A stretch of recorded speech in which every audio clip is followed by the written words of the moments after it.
Permit me to welcome the strangers of the House, Vice President, First Lady, Excellency President, ladies and gentlemen, and members of Parliament. We speak of an inclusive society, but I'm denied to meet the President of the country. What inclusivity do we speak about? What is inclusivity? How do you define it? But that is not the question. Let me go to the question. Mr. President, you happen to be the leader of the party that is in public office, ruling party called SWAPO. Excellency President, your organization, through its own industry, is building nearly a headquarter costing nearly $1 billion. It would have been a very private affair had your institution or the party that you lead was not a party in public office. Your organization is building a $780 million headquarters. We have not seen your institution having sought local commercial loans to finance this office. If indeed you did, please explain to us. Or have you gotten international loans from which commercial banks you would be able to tell us? Because this is a question of transparency. The company that is building your party's headquarters is a company competing with various other tenders in the country.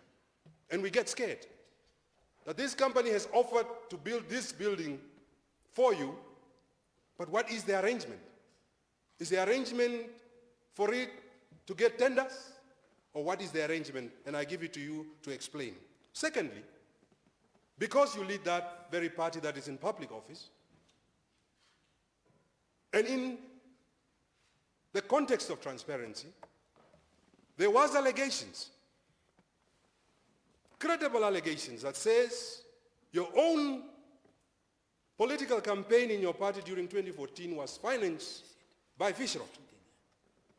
There are evidence of bank accounts that we have, that we possess, that have been circulated on social media of some regional coordinators and youth league leaders that receive huge amounts of money. The allegation might be true or not, but it is up to you to deny them.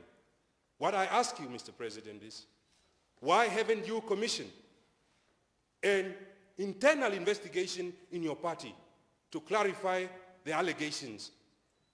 Why is it only left for the ACC or whoever to investigate? Why is the party in public office not investigating such allegations of corruption in its own ranks?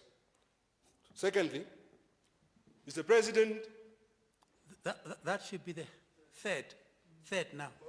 Yes, third question. Yeah. Rule 15, please. Your government knows that we have a backlog of over 300,000 houses. We proposed the One Namibia, One Plot policy. The high-level panel on economic, the high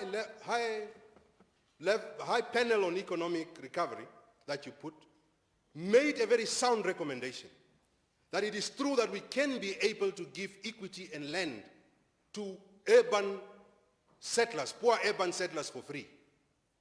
The budget that we have is not addressing the housing backlog and the need for land. Where is the government priority? Is the backlog of housing a tool that we use when we want to be voted? And when we are implementing budgets, we don't look at it. How are we addressing that recommendation of the High Economic Panel saying that we can give equity in the hands of the poor?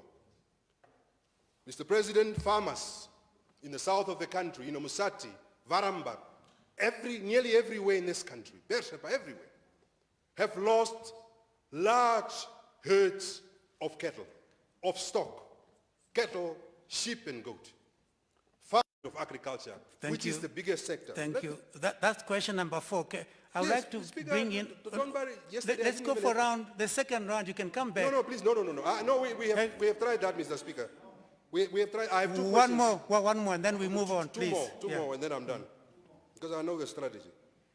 Honourable President, the fishing sector.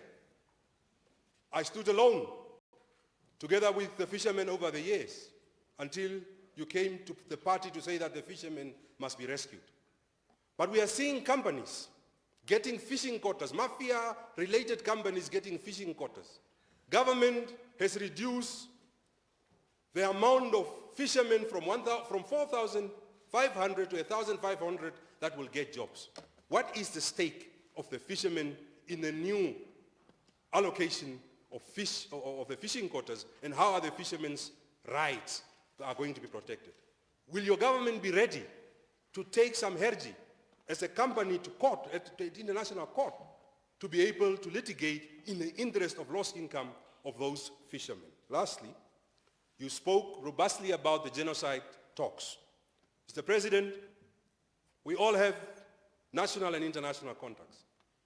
I'm very alive and very aware to the fact that the Germans have put these talks on tenterhooks. They have already agreed on a quantum that they want to pay our people. And I will not, for the sake of the negotiations, I will not reveal the quantum.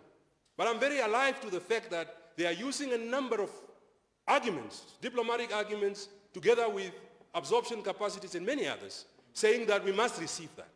Let it be known to Steinmeier, President Steinmeier, and Angela Merkel, Chancellor, that we are not going to accept it. The question that I want to pose to you, Your Excellency, do you still have trust in these negotiations? Don't we need to recalibrate and re-strategize to make sure that we get what we want? Honourable President, Honourable Speaker, thank you very much. Thank you.